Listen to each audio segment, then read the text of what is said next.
دا ګیدر ډیر لوی سنت دی. رسول الله مبارک په کې داسې ګوتې مبارک هم بولې د مینې نه داسې ښکله به یې کړه. پوه شلئ؟ تمام انبیا علیهم الصلاة والسلام ګیرې وي. دا ډیره لویه نښه ده. پټکي او ګیره د پټکي نه هم لوی سنت او نښه ده. قسم دې ستاسو خیرخواګان یو. پیسه ګټل هم مقصود نه دی، شهرت هم مقصود نه دی. الله دې مونږ باندې هم رحم وکړي، په تاسو هم رحم وکړي. راځئ دا اراده کو چې نن نه بعد به د حضور سنت سره لبې نه کوو. کم کس چې دا ګیره خوري یاد ساتئ که مونږ مسکو دا ګناه مونږ سره، مونږ چې هر عمل کوو دا ګناه مونږ سره ده. او الله دې نه کې مونږ قبر ته لاړ شو د رب ذوالجلال قسم ترته خورم، قرآن میں مخ کے پروت دے، جناب محمد رسول اللہ صلی اللہ علیہ وسلم پروز انور کے دا قلب اطہری جڑی گی خپکی گی. اے مسلمانہ بس کا صوبہ گناہوں نہ کہے. زمان والد سے بوی ظالمانو دمر غصو گئے جسار رب العالمین مخ کے غدرے دی شای، جبار و قہار مخ کے غدرے دی شای. دیلے پارا توبہ کو کا نکو. امام مالک رحمت اللہ علیہ فرمائی کہ کم کس گیر خری دی رسول اللہ مبارک سنت نالے تا ورزی خلق خودلا چکلکتا کس کی قبر تا دا مخ والا قبلی تا کی ویو سور از بعد لار شای دا دا قبر اکنے دا دا مخ با قبلی نا اوڑی دی دا دا مخ قبلی طرف تا نشی کی دی. نزستاسو خیر خواہم دا علماء خیر خواگان دی. توبہ کہ انسان دے کمزور دے، منگوم کمزوریو دا نه چې علما شلونو ورسېدل اسمان ته، نه منګوم کمزور یو چې کم دی حضور امتیان تاسو یې هغه حضور امتیان مونږ یو.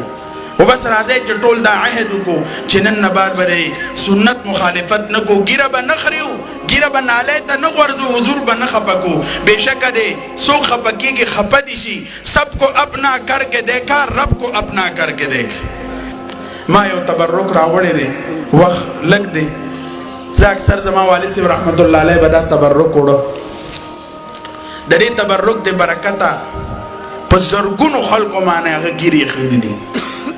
خو نن مونږ یې په مخونو نه پرېږدو، پرېږدی. دنیا دې مونږ ته هر څه ووایي، مونږ به څوک راضي کوو؟ ټول ووایه څوک به راضي کوو؟ داسې نه اوچت ووایه څوک به راضي کوو؟ خالق څوک دی؟ رازق څوک دی؟ مالک څوک دی؟ الله. چې الله دی او دنیا کې ټولو کې حسین، خسته، محبوب، معطر، منور، اعلی، ارفع د چا چې د ویښتو د زلفونو رب ذوالجلال قسمونه خوړل دي. نن د هغه لاره مونږ پرېښې ده، د یهودیانو، قادیانیانو، مرزایانو، د شیطانانو لاره نیولې ده. لعنت پې ولېږئ. مونږ محمدیان یو. توبه وکئ بس. مونږ نه الله څومره ګناهونه شوي دي. توبه څوک چې دا عهد کوي چې نن نه بعد به ګیره نه خریم، کافرانو، یهودو، نصاراو په طریقو لعنت لیږم. محمدی ما حضور خوشحالوم، حضور شفاعت حاصلوم، جنت طلبګارم، جنت ته تلل غواړم، قبر او قیامت مې روښانه شي. ما تبرک راوړ دی، معمولی تبرک نه دی. دا د امام الانبیاء خاتم النبیین شافی محشر جناب محمد رسول الله صلی اللہ علیہ وسلم د قبر اطهر لپاسه چې کوم غلاف دی دا د هغې ټوکړه ده زما په لاس کې. هسې هم لارې بندې دي نشئ تللی. راځئ چې دلته دیدن وکړو. او بل طرف ته زما په لاس کې د بیت الله شریف د غلاف ټوکړه ده، حضرت جي رحمت الله علیه را کړې وه. الله دې ورته کروټها جنتونه نصیب کړي. دیدار وکړئ. اول دا شنه شنه ټوکړه ښکاري که نه؟ دا شنه دا د جانان دی کور مبارک، هغه د پردې ټوکړه ده د جنت. او د بل طرف ته د غلاف کعبې ټوکړه مبارک ده. زنانو ته به هم دیدار وکوي انشاءالله. څوک چې دا عهد کوي چې نن نه بعد به ګیره نه خریم، پخه توبه هغه د راشي، زه به د هغه په مخ باندې دا تبرک لګوم. راځئ ماشاءالله، راځئ راځئ محمدیانو، پرېږدئ الله لپاره، رسول الله مبارک لپاره خپل نفس خپل پښو لاندې کړئ. الله به تاسو په دنیا او په آخرت کې وځلوي. راځي انتظار مکوئ د مرګ هیڅ پته نه لګي راځئ